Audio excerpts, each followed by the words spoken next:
අවුරුද්දට කලින් තව එක සැරයක් ඔයාලව බලලා යන්න ඕනේ කියලා හිතුණා.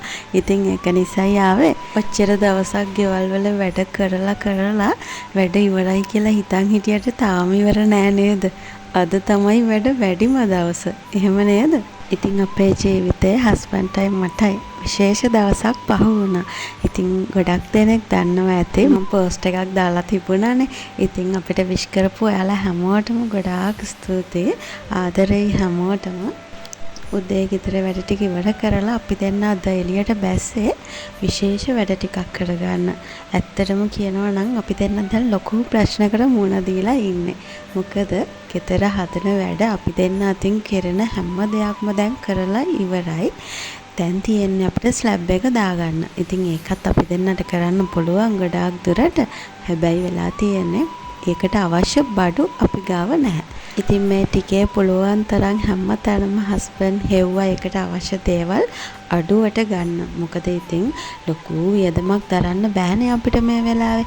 ඒක නිසා මොකද කලින් මේවට ගන්න මේ ප්ලයිවුඩ් බෝඩ් මං හිතන්නේ එකට කියන නම ඒවා මේ තිබුණේ 3000 ගානට දැන් බලනකොට 5000 ගානක් වෙලා. ඉතින් ඔයාලා දන්නවනේ මේ ළඟකදී හැම බඩුවක්ම ගොඩාක් මිලෙන් වැඩි වුණානේ.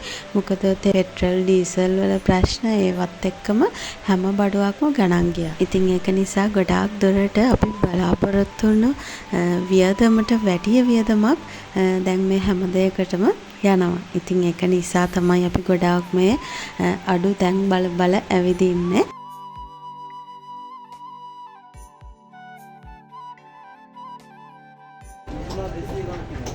මේ ලෑලිත් ගණන් ගිහිල්ලාද දන්න? ඒකත් දන්නේ නැහැ. 140 මොනවද දන්නද? හිත පොට්ට එහෙම ආරම් වැඩක් නැහැ නේ. පොට්ට 80යි ඉතින් ඒක මේ වීරෙන් ඉවරයි. ඒක පාරින් ඉවරයි. එතකොටද? දෙකේ හතරේ කියලා. දෙකේ හතරේ සිස්ටර්. දෙකේ 35.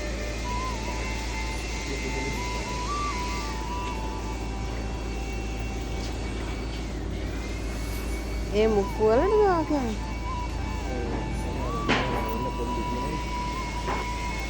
මුක්ක කරන්නේ නැහැ.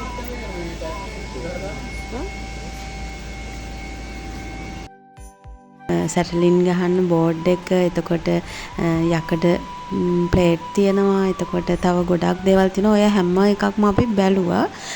ඉතින් හොඳම එක බලලා අන්තිමට අපි තීරණයක් ගන්න ඕනේ. ඒක තමයි දැන් ලොකුම ප්‍රශ්නයකට තියෙන්නේ අපිට. ඉතින් ওই ප්‍රශ්න ඔක්කොමත් එක්ක අපිට චූටි ආරාධනාවක් ආවා. ඒ ආරාධනාව නිසා අපිට ඇත්තටම අවුරුදු නැහැ අපි මුකුත් නොකර ඉමු කියන අදහසේ තමයි හිටියේ.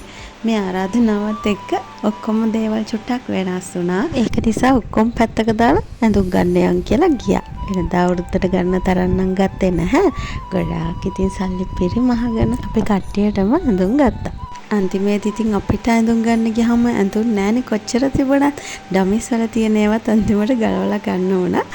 තෝරලා අන්තිමට හස්බන්ඩ් ලස්සනයි කියලා හිතුන ටී-ෂර්ට් එකේ සයිස් එක නැහැ. අන්තිමට මම මේ ඩමි එක ළඟට ගිහින් බලනකොට ඒ සයිස් එක තමයි ඩමි එකේ තියෙන්නේ. ඊට පස්සේ මල්ලි කෙනෙකුට කතා කරලා ඒ ඇඳුමත් ඉල්ලගත්තා. මේ ඔයාලා දකින්නේ පහවදා උදේ අර මම නාවපු චූටි පැටියා ඔන්න නවත්තන්නේ නැතුව අඬන වැහුණා. ජනෙලේ ළඟට ඇවිල්ලා බලනකොට මට කතා කරන්න විදිහක් නැතුව තමයි යක්කා ඉඳලා තියෙන්නේ. ඉතින් මම දුවගෙන ගියා මම එන්නම් කියලා. මොකද එයා උදේට කාලවත් නැහැ කිව්වා. ඉතින් මං ගිහිල්ලා මේ චූටි පැටියව නිදි කරවලා තියලා ගෙදර එනකොට අපිට අර ගමන යන්න වෙලාව ඇවිල්ලා. ඊට පස්සේ ඉතින් අපි කට්ටියම ඉක්මනට ලෑස්ති වෙලා මේ ඒ ගමන යන ගමන් එන්නේ.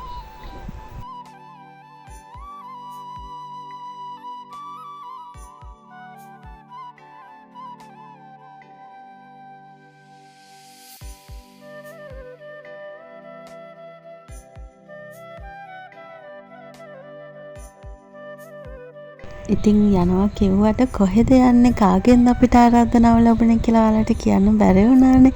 ඉතින් ඔයාලා දන්නවනේ අපි අපේ පුංචි ඉඩම ගත්තේ ලෑන්ඩ් සේල් එකකින් කියලා.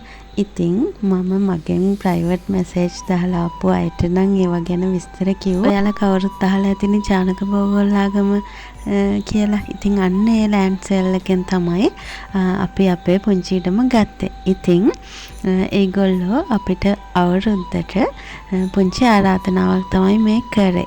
ඇත්තටම මම පෞද්ගලිකව ගොඩක් ආසාවෙන් හිටියේ මේ ටවුන් එකෙන් එහාට මෙහාට බඩගමුව කැලේ පාස් කරලා යනකොට ඔයාලා දන්නවා ඇති අපිටම කියලා ලස්සන හොටෙල් එකක් තියෙනවා ටවුන් එකේ කුරුණෑගලට තියෙන ලස්සන හොටෙල් එකක්. ඒක කවුරු වුණත් මේ නම කිව්වහම දන්නවත් ඇති.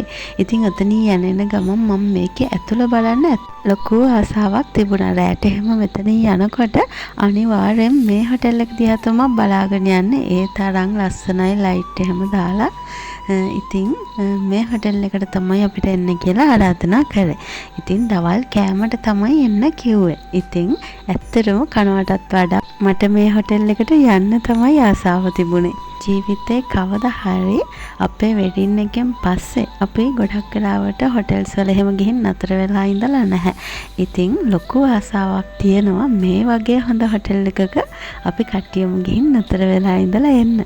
ඉතින් කවදා හරි ඒ හිණ හැබෑ කරගමු නේද? අපේ ජීවිතවල ඔය වගේ පුංචි ආසාවල් ඕන තරම් තියෙනවනේ. ගැහණු අපි කොහොමත් ඔය වගේ දේවල් වලට හරි කැමතිනේ. ඇත්තටම මම තේරුම් ගත්ත දෙයක් තමයි අපේ ජීවිතේ සමහර කාල තියෙනවා ජීවිතේ හැමදේම තියෙන. ඒ කියන්නේ මේ වගේ ආසාවල් ඉෂ්ට කරගන්න අපිට සල්ලි ඕනේ. එතකොට වාහනයක් ඕනේ ගිහිල්ලා දුර ඈතක නතර වෙලා ඉඳලා එන්න. ඉතින් ඒ වගේ හැම පහසුකමක්ම තියෙන කාලෙට අපි ළඟ නිදහස නැහැ. ඒ වෙනුවෙන් වෙන් කරන්න නිදහස නැහැ. ඉතින් අපිට ඒ වගේ වෙන් කරන්න නිදහස ලැබෙනකොට අපි ගාව අනිත් දේවල් නැහැ. ඕක තමයි මම නම් හිතන්නේ මේ ලෝකේ ස්වභාවය. හැමෝටම ඔය වගේ ඇති. ඉතින් ඇත්තටම ඔය හැමදේම තිබිලා Taman ළඟ සතුට නැහැ. අන්න ඒ වගේ තියෙන අයත් ඉන්නවා මේ ලෝකේ. ඉතින් මං හිතාගත්තා ඔය හැමදේම නැති වුණත් අපි හතර දෙනා ළඟ සතුට තියෙනවනේ. ඒ හොඳටම ඇති කියලා. හැබැයි අර මගේ ලොකු හීන අතරේ මේ වගේ පුංචි හීනත් තියෙනවා හිතේ කොනක. ජීවිතේ කවදා හරි ඒ බලාපොරොත්තු ඒ හීනේ ඉෂ්ට කරගන්න දවසක් එනකම් මග බලාගෙන ඉන්නවා. ඒ අතරේ හැබැයි නිකන් ඉන්නේ නැහැ. ඒ වෙනුවෙන් කරන්න පුළුවන් හැම දෙයක්ම කරන්න උත්සාහ කරනවා.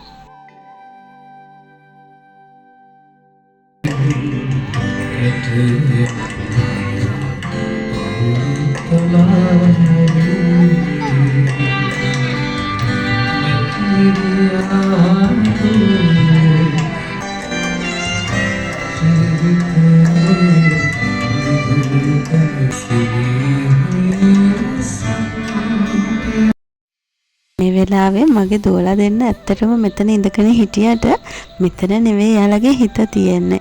අපි දන්න අඳුරන ගොඩාක් ප්‍රසිද්ධ දෙන්නෙක් ඉන්නවා මෙතෙන්ට ඇවිල්ලා. ඉතින් ඒගොල්ලෝ ළඟට යන්න කතා කරන්න මේගොල්ලන්ට ලොකු වමනාවක් තියෙනවා. ඉතින් මං ගිහින් තනියෙන් කතා කරලා එන්න කිව්වට යන්න බෑ කිය චුට්ටක් හිටියා. පස්සේ ඒගොල්ලොම මේ දෙන්නට කතා කරා. මොකද ඒගොල්ලන්ට තේරුණා මෙයාලට එයාලා ගාවට එන්න ඕනි කියලා. ඉතින් එයාලත් එක්ක ඊට පස්සේ මාත් ගිහින් ඒගොල්ලත් එක්ක කතා කරා. බලන්නකෝ එයාලා මේගොල්ලෝ අඳුරනවද කියලා.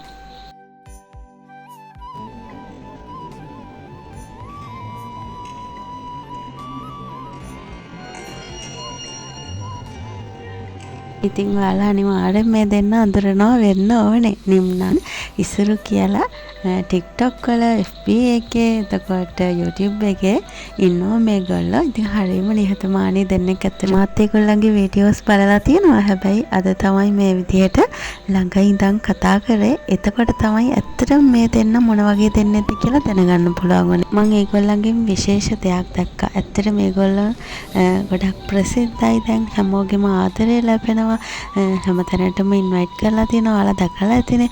ඉතින් එච්චර ඒ ඉහළට යන්න ප්‍රසිද්ධිය ලැබෙන්න ඒගොල්ලෝ ගොඩාක් නිහතමානී වෙලා තියෙනවා. ඒක නිසාමයි මේ රටේ ඒගොල්ලන්ට මේ වගේ තැනක් අද හම්බෙලා තියෙන්නේ. ඉතින් මගේ දූලා ඒ දෙන්න ගාවට ගිහින් කතා කරන ටිකටත් ඒගොල්ලෝ ඉඳන් හිටිය පුටුවෙන් නැගිටලා තමයි දූලත් එක්ක කතා කරේ. ඇත්තට මේ තරම් හොඳ ගුණ යහපත් දෙන්නෙක් බව මට ඒ පුංචි දෙයින් තේරුම් ගන්න පුළුවන් වුණා. ඊට පස්සේ තමයි මාත් ගිහින් කතා කරේ. ඇත්තටම කෙනෙක්ව අපිට ඇඳුමෙන්වත් රූපෙන්වත් වෙන බාහිර දේවල් වලින්වත් ඇත්තටම මනින්න බෑ. මම නම් හිතන්නේ කෙනෙක් හොඳයි කියන්න පුළුවන් වෙන්නේ ඇත්තටම මනුස්සකම, මනුෂ්‍යත්වයේ තියෙන නිහතමානී අවංක පුද්ගලයින්ට. ඉතින් ඇත්තටම මොන තරම් ඉහළට ගියත් අපි හිටපු තැන අමතක නොකර ඉන්න එක තමයි වටින්නේ. මම ඇත්තටම කැමති පොළවේ පය ගහලා අවංකව ජීවත් වෙන මිනිස්සුන්ට. ඉතින් අපි දවස ගානේ අපේ පුංචි හරි අඩුපාඩුවක් තියෙනවා නම් අපි මේක හදාගන්න ඕනේ. එහෙම හදාගෙන ඉස්සරහට ජීවිතය ගෙන යන්න ඕනේ. එහෙනම් අදට ගිහින් එන්නම්.